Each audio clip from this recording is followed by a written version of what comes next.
Picture Socrates lounging on a velvet chaise, sipping ancient Greek lattes, and billing premium rates for philosophy consultations. If Socrates was wealthy, then I'm the king of Sparta. There's a stubborn myth that our bearded sage was rolling in drachmas, cashing in by dropping existential wisdom on Athenians with fat wallets. Reality check. Socrates was about as flush as a philosopher's sandal.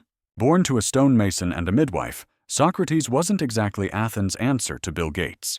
In fact, he was famously poor. Barefoot, sporting a perpetually vintage tunic, and never front row at the toga fashion shows. Unlike the sophists, who treated philosophy like Amway, Socrates wouldn't charge a single obol. He was on a divine mission. Think less business mogul, more celestial pest. Even his wife, Xanthippe, reportedly grumbled about his empty pockets.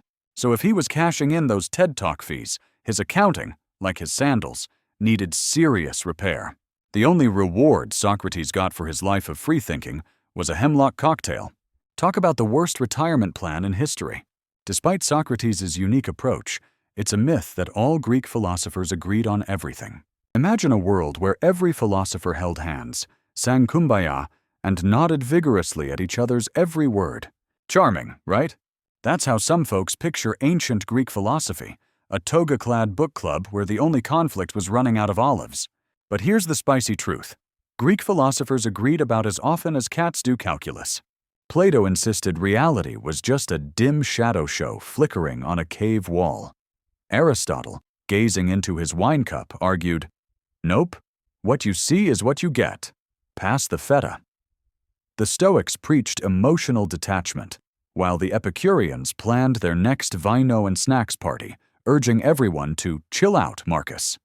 Meanwhile, the pre-Socratics bickered over the universe's basic element. Some said water, others air, fire, and one just refused to pick sides out of pure contrariness. If Greek philosophers agreed on everything, Socrates' job would have been just signing off on meeting minutes. Instead, every school was a rowdy garage band, splitting up over creative differences. Ancient Greece? Less a philosophical peace summit, more a WrestleMania of the mind.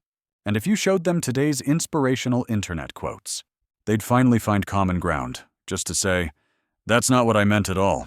Moreover, the idea that Plato hated art and wanted to ban all poets is another misconception. Imagine a world without poets. Starbucks would lose half its clientele overnight. Say goodbye to latte-sipping lyricists composing odes to foamy milk. Thanks a lot, Plato. The ancient philosopher famously gave art, especially poetry, the cold shoulder, accusing it of corrupting the youth. To Plato, all art was mere imitation, a knockoff of reality, making poets the Athenian equivalent of back-alley DVD bootleggers. If Plato had invented social media, he'd ban inspirational quotes and cat memes faster than you could say, "allegory of the cave." He claimed poets stirred up wild emotions and distracted good citizens from important matters, like rational thinking and debating how many Socrates it takes to change a light bulb. In his ideal republic, poets got the boot, unless they signed on as feel-good government propagandists. Ironically, his student Aristotle staged a dramatic rescue, proving that poetic justice sometimes wears a toga. Modern scholars still debate whether Plato truly hated art, or was just the world's first strict content curator. One thing's for sure, if art forbidden signs had existed, they'd have outnumbered Socratic seminars by miles. Similarly, Aristotle is often misunderstood as a dry, joyless scientist lacking feelings. Was Aristotle secretly auditioning for a remake of Robot Wars? You might think so if you buy the stereotype. Aristotle as Mr. Spock's sandal-wearing, less emotional great-great-great-grandfather. Pure cold logic, rigid objectivity, and not a smile anywhere in sight. According to legend, he probably greeted puppies with a lecture on mammalian taxonomy. But let's peel back the toga. This robotic portrayal of Aristotle mostly comes from hyping his scientific treatises and mind-bogglingly precise logical works. Sure, he was the godfather of syllogisms, but people often overlook that he waxed poetic about happiness, ethics, and how to live the good life. He had hotter takes on joy than a self-help YouTuber on a caffeine binge.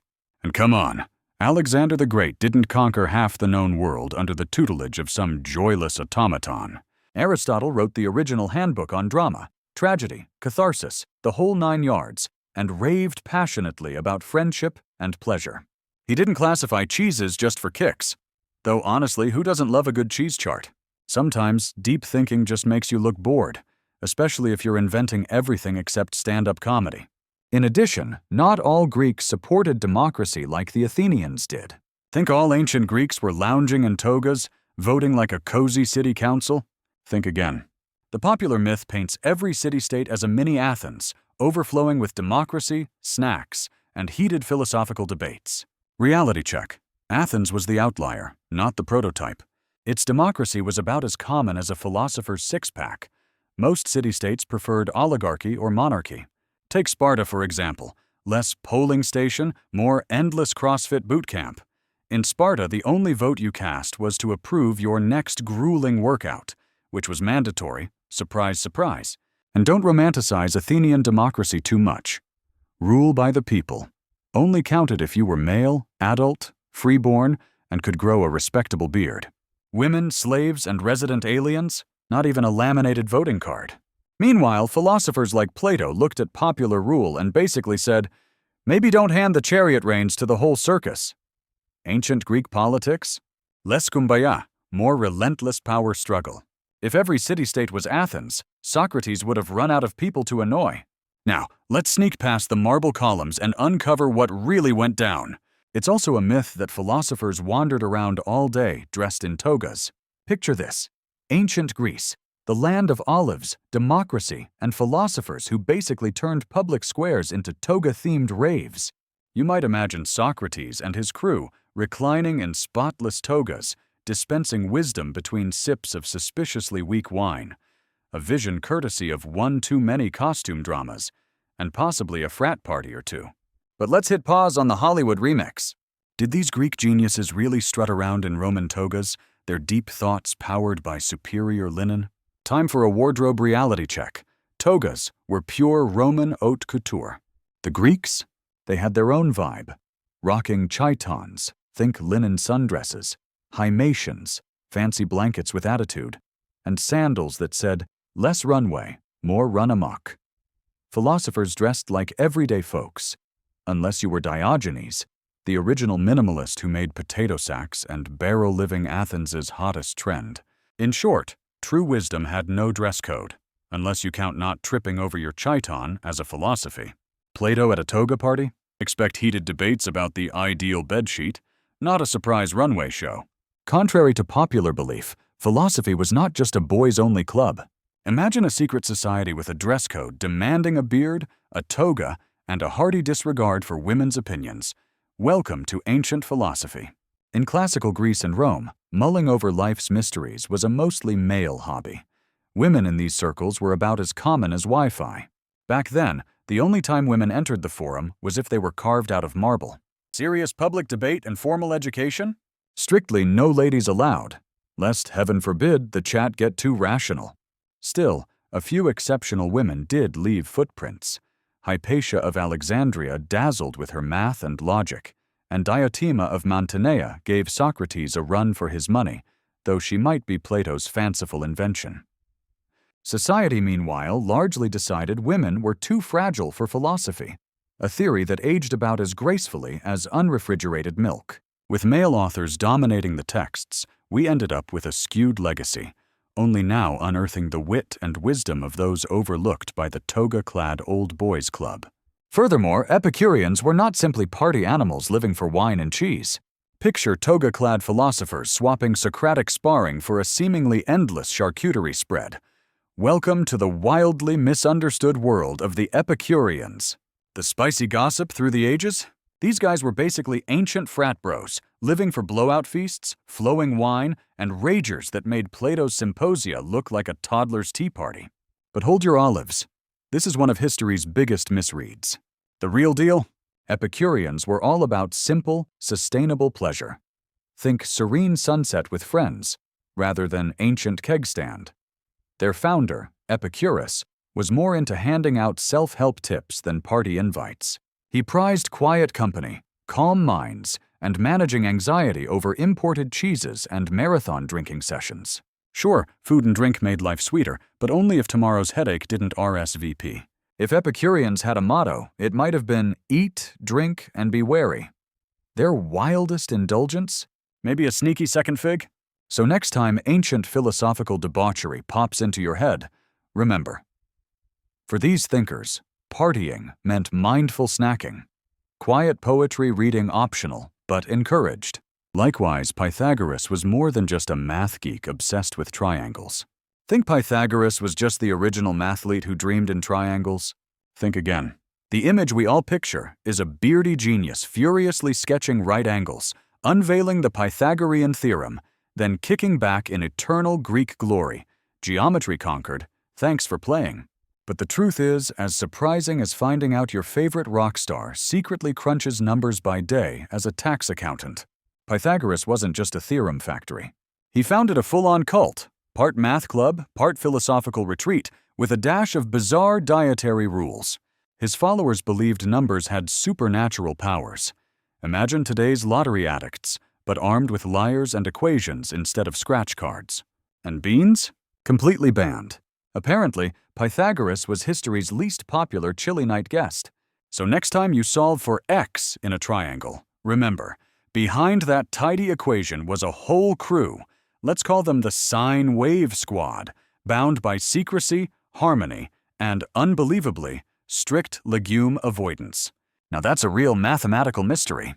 In a similar vein, Stoics are often mislabeled as cold, unfeeling robots. Imagine a group therapy session. Spock sits stiffly in one armchair, C-3PO nervously polishing his gold thumb, and, across from them, 3 ancient Stoics in sandals, radiating calm like they just finished recording a meditation app. The myth in the room? Stoics were basically emotional ice sculptures. Unfeeling, untouched, and probably terrible at charades. Time for a reboot. Stoicism isn't about wiping out your feelings. It's about not letting every mood swing send your philosophical china cabinet crashing to the floor. Seneca, for example, penned more about love, loss, and friendship than your cousin's Instagram feed after a breakup. The Stoic goal? Tranquility, not total numbness. Think chill fridge, not deep freeze. In reality, the Stoics embraced emotions as natural, but weren't about to let anger hijack the family minivan. Modern neuroscience gives them a thumbs up. Emotional regulation really does wonders. So yes, Stoics had feelings. They just didn't throw tantrums over stubbed toes or overshare on Twitter. Marcus Aurelius probably kept a feelings journal, but with fewer glitter pens and more sober wisdom. Additionally, Greek philosophy wasn't infallible ancient wisdom, always free from error. Picture ancient Greek philosophers as all-knowing wizards, conjuring eternal truths from thin air, their beards glowing with infinite wisdom, their logic sealed with a cosmic wax seal. In the pop culture gym, Plato, Socrates, and Aristotle could bench press the entire universe with their minds alone. But if Greek philosophers were never wrong, then my gym teacher must be the Buddha of biology. Here's the mustache-twirling reality. These thinkers disagreed about just about everything, sometimes just for kicks, or, let's be frank, academic job security. Socrates? The patron saint of I know nothing, who made a living pestering dinner guests until they doubted their own existence. Plato? The original daydreamer, spinning theories about reality and the perfect city-state. Aristotle? The guy who filed some eyebrow-raising reports, like insisting heavier objects fall faster. Modern science calls that a hard nope. Their most facepalm-worthy blunders, looking at you, geocentric universe, hung around for centuries, because they sounded plausible until reality showed up with receipts. But here's the zinger. Even their biggest missteps sparked spirited debate that carved the rocky road to modern science. And that is true wisdom. On another note, Diogenes was not merely a crazy bum living in a barrel. Diogenes, ancient Greece's original minimalist, or just the guy who took tiny house living and threw the keys away? The iconic image is Diogenes sprawled in his barrel, radiating serious, homeless philosopher chic vibes. Popular legend paints him as little more than a streetwise vagrant, or Athens' original eccentric. Basically, the ancient philosopher version of your neighborhood guy yelling at pigeons. But let's clear the air. His infamous barrel was actually a pythos, a giant storage jar. Think less trendy studio, more oversized rustic bin without those sleek IKEA shelves. Not exactly an Airbnb dream, but hey, talk about budget-friendly living. Here's the kicker. Diogenes wasn't just crashing in pottery for kicks. He embraced simplicity as a full-on rebellion against social nonsense, taking down hypocrites with razor-sharp wit. For him, downward social mobility wasn't a buzzword or a yoga pose. It was a lifestyle. His radical minimalism sparked generations of cynics, and in today's world, anyone live streaming from a closet owes him a nod. Why bother with a tiny house when you can rock no house at all? Also, philosophy was not solely the domain of old men with beards. Imagine a room full of elderly gentlemen stroking their beards, struggling to decide if reality is just a complicated math problem. Yes, the classic stereotype: philosophers as bearded sages, possibly draped in togas, shuffling through dusty libraries, likely hiding loose change or lost existential manuscripts in their whiskers. Popular culture loves this image. Apparently, you're not officially wise until you've surrendered both hope and razors. Thanks, cartoons. But here's the myth. Philosophy is some exclusive club for ancient, contemplative men with more beard than sense of humor. Reality check. Meet the beardless philosophical rebels. Hypatia of Alexandria revolutionized math and philosophy without a single chin hair. Simone de Beauvoir redefined existentialism with a clean-shaven chin. And Confucius, who occasionally sported whiskers, certainly didn't mandate facial hair in his teachings. The truth? Philosophers come in all shapes, sizes, genders, and, most importantly, fashion statements. Modern classrooms mix TikTok influencers and budding ethicists, some in flannel, some rocking fuchsia hair, and not a beard in sight. Unless it's strictly for style, not wisdom. Because let's face it, philosophy's true prerequisite is relentless curiosity, no grooming kit required. Moreover, the assumption that all Greek philosophers were ethnically Greek is false. Admit it. You hear Greek philosopher and immediately picture toga-clad intellectuals pondering life's big questions over olives and wine, maybe lounging in a sun-drenched olive grove with lyres strumming softly in the background. But hold your hoplites. If you think every ancient thinker with a tongue-twisting name hailed from Athens, you probably also believe all pizza comes from Naples, and that's a slice of disappointment. Here's the reality check. Not all the heavyweight minds under the Greek philosophy banner actually set foot in what we now call Greece. The Aeolian, Ionian, and other so-called Greek regions stretched across present-day Turkey, Italy, and even Cyprus. Think less Greece and more Ye Old Thinkers Club International. Take Thales, a Miletus native, which is now prime Turkish Aegean real estate. Zeno, born in Citium, Cyprus. Not exactly a skip and a hop from the Parthenon. And Hypatia?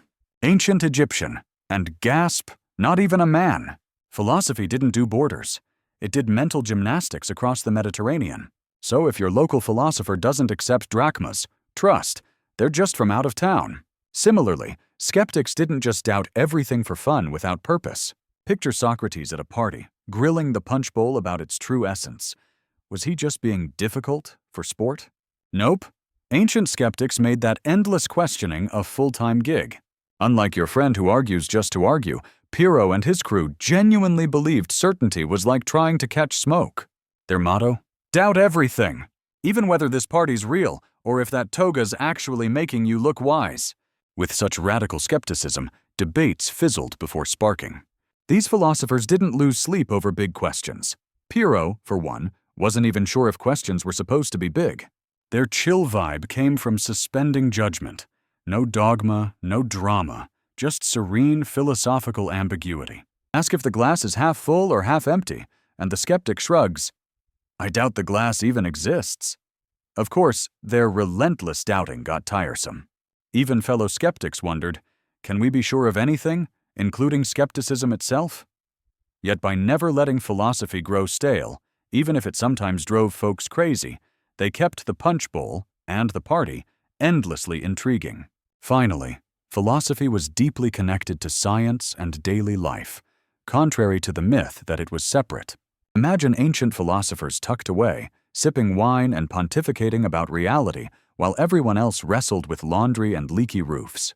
Picture hairy, bearded men brewing abstractions in ivory towers, blissfully detached from the sweaty grind of everyday life. But here's the plot twist. That's pure myth.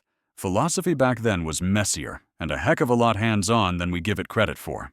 In antiquity, the lines between philosophy, science, and how do I fix this olive press, practical know-how were blurrier than Socrates' memory after a wild symposium. Philosophers weren't just dreamers. They were the original Renaissance men before the Renaissance was cool. Pythagoras whipped up strict diet plans. Socrates turned ethical living into a full-contact sport. And Aristotle basically wrote the ancient For Dummies series on everything from biology to meteorology. Take that, modern science. Need to decode the stars, rethink your morals, or sabotage a dinner party? Greek philosophers had your back. Philosophy, the OG life hack, no TikTok required.